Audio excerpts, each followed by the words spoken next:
Boy oh boy, All Blacks vs Argentina, Test 2. Guys, in this video I'm going to be covering who I'm going to be naming in my starting 23 for the All Blacks vs Argentina Test 2. It's going to be an absolute belter of a game though, isn't it, guys? So, starting with numbers 1, 2 and 3, I think they'll go with Tamati Williams, Cody Taylor and Fletcher Newell. Look, I just think Tamati Williams, he's the form loosehead prop. I think he'll come back from injury straight into it. I think, unfortunately, on form, I think he's got the nod over Ethan de Groot, and just that power that he has, the physicality, like his ball carries and his pick and goes. He's a big man, close to 140 kilos, and really hard to stop. And that's a really good attribute for the All Blacks, real good asset to have. So, but not only that, like his scrummaging, his set piece work, his work rate around the field is class. And I actually think he's becoming into one of the best loosehead props in the world. Definitely a world-class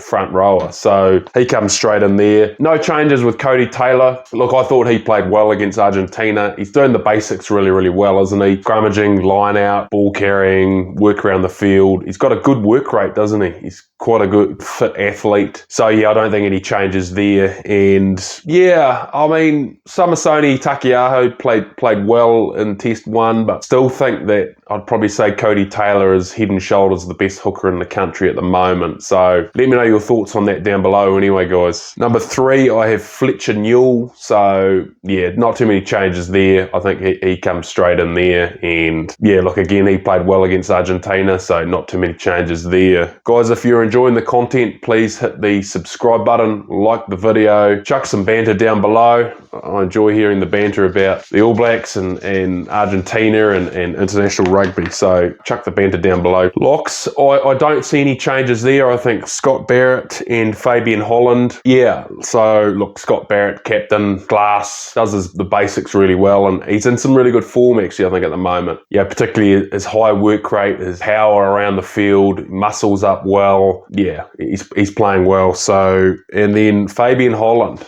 Yeah, it's interesting. Gosh, for 4 tests, he just seems head and shoulders, above the other locks in the country, doesn't he? So, he's a big man, but his work rate is impressive. Power he brings, his ball carries, the defensive work he does. Yeah, he's got a big All Blacks future ahead of him, I think, that Fabian Holland, that's for sure. 6, 7, 8. Yeah, I think they'll still stick with Tupu Vai at blindside, and Adi Sevilla will go into open side flanker. And I think, look, honestly, I just think straight away Wallace Satiti comes in and starts at number 8. I think that's the loose forward trio they'll go with against the Springboks, and I don't think they'll want to muck around with it. So Wallace Satiti straight in at number 8 and Adi Sevilla into open side flanker. We've seen Adi Sevilla at open side flanker. He's playing well, and I'm sure he'll keep doing that. And Wallace Satiti. Look, let me know your thoughts on him down below, but I just feel like at the moment, he's probably head and shoulders a level above the other loose forwards in the country. So I think particularly for the biggest game of the year, the All Blacks versus the Springboks at Eden Park, I think he comes straight in. So again, let me know your thoughts on that down below, guys. 9, 10, I don't see any changes there. Cortez Ratama, Bowden Barrett. I thought Cortez Ratama played well against the Pumas. There was talk about how he could have got a bit more game time in that game, but yeah, it's a difficult one. Probably they're looking to preserve him. A few injury woes with the likes of the Cam Roigard and the Noah Hotham, but yeah, again, it'll be interesting, and I think he's playing well, so they'll keep going with him. And then Bowden Barrett at first 5.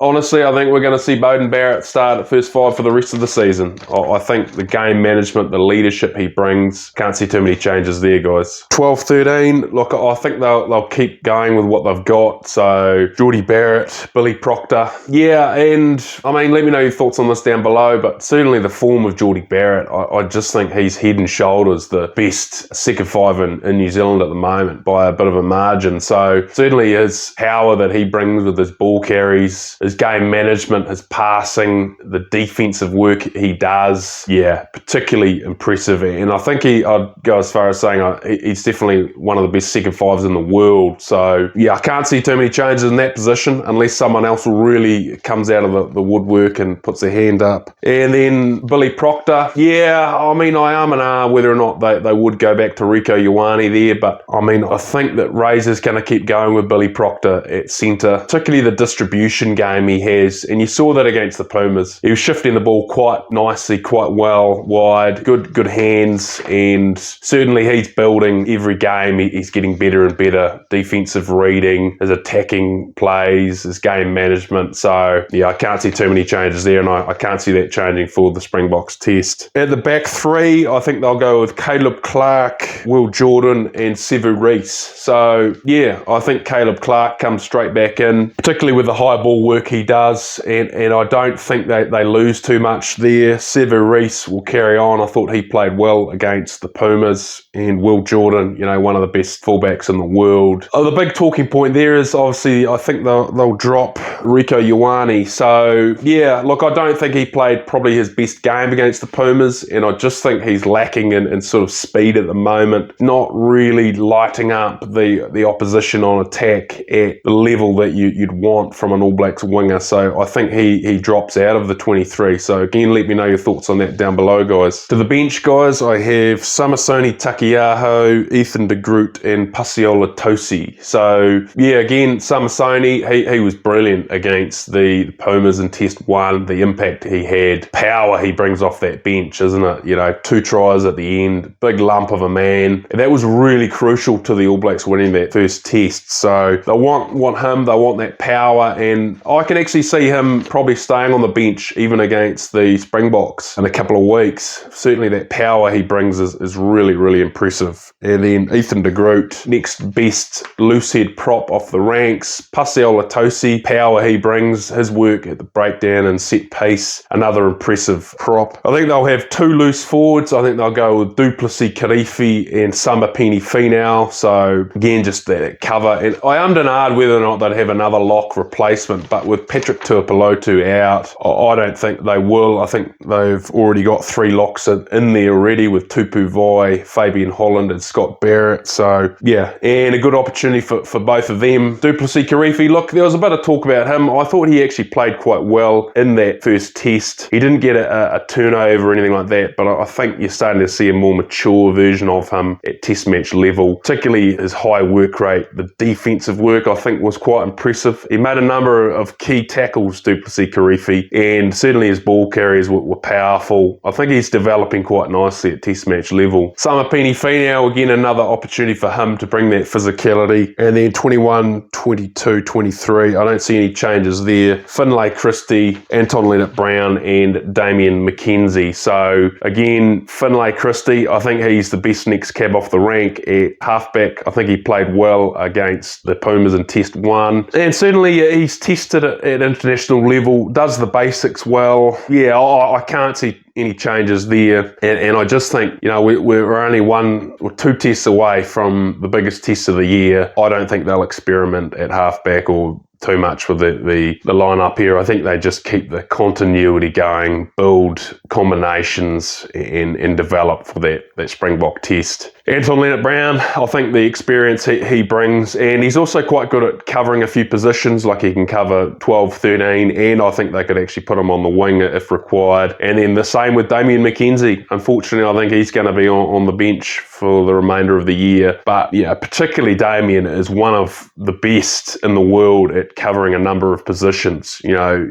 particularly fullback, first 5, wing, you know, and that's really important for that injury cover. And particularly the impact that Damien brings off the bench with his speed and dynamic play. I think he comes in at number 23. So guys, hopefully you've enjoyed this video. Let me know your thoughts on my 23. Let me know your thoughts on the big second test between the All Blacks and Argentina coming up. It's going to be a hell of a battle. Yeah, just like Test 1, and yeah, it'll be awesome to watch. Can't wait, guys. Awesome. Cheers.